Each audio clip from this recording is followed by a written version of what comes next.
Yo guys, what's up? For today's video guys, ito, hindi tayo magluluto ngayon guys. Magtagal tayo ng mantika para may benta tayo guys, para magkapera tayo. So dito guys, kung nakikita nyo yung naka-blurred guys, ano yan, yung tibak ni partner. Ang hirap sa kanya dyan niya sinabit alam niyang nagbablog ako. Pambihirang buhay siya. Ay nako, buhay nga naman, hindi ko man lang napansin, dun pa nabidyohan. At ito na nga po guys yung ano natin, paglalagyan natin ng mantika. Mga 20 piraso din to. Pero marami yan guys, marami tayong stock, ayan o. Ayan guys. So bago ang lahat guys, isang bagsak muna dyan, pambihirang buhay.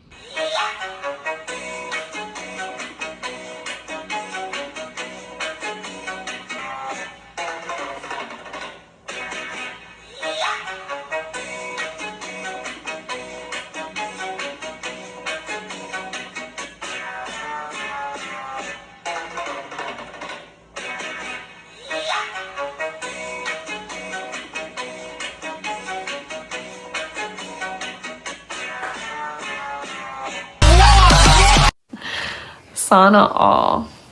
At yun na nga guys, kung ganun ka rin kaseksi magchatcha, talagang mapapasana all yan si Lexi. Si Lexi yan, nag-aabang lang ng ano yan mga video ko Dito guys, sisimulan na natin ang pagtatakal. At dito nga ako nahihirapan guys sa una kasi yung bigat andyan pa tapos madulas. So medyo may natapon guys, pero hindi naman karamihan. Kunti lang ba? Ayos lang yan. So dyan guys, ginamit ko yung bigay ni Counselor na pitchill. So magaling din si Counselor Ayan. Bawing-bawi Pitchill lang bigay tapos 6 na taon, 3 taon magsiservisyo. Di wow. At ayun na nga, tumawa tuloy si Manny Pacquiao. Ay nako, buhay nga naman. So dito guys, sinisimulan ko na dyan magtakal guys. Pinupuno ko yan guys para yung customer sa akin bumili. Baka sabihin niya hindi ko pinupuno. Kaya pinupuno ko yan para wala siyang masabi. Alam mo naman mga tao ngayon mga marites. Kunting diferensya lang aabot na buong barangay. Pambihirang buhay. Ay nako, buhay nga naman ng tao guys.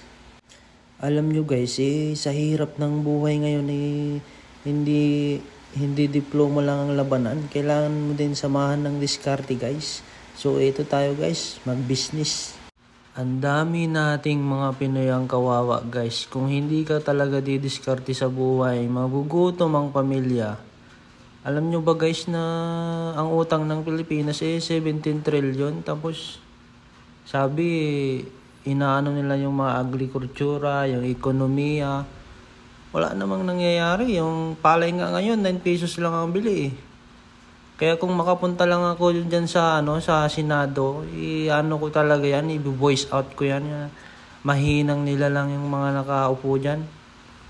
Ay, ginagalit nyo ako, pambihirang buhay. Ordinaryo lang kasi ako Pag susunod, tatakbo akong mayor. Habang tumatanda ako guys, na-realize ko yung na-imagine ko ba yung natin, yung kahirapan ng bawat Pilipino. Saka guys, yung pagbabago wala nang pagbabago ang Pilipinas. Nasa sarili natin ang pagbabago guys.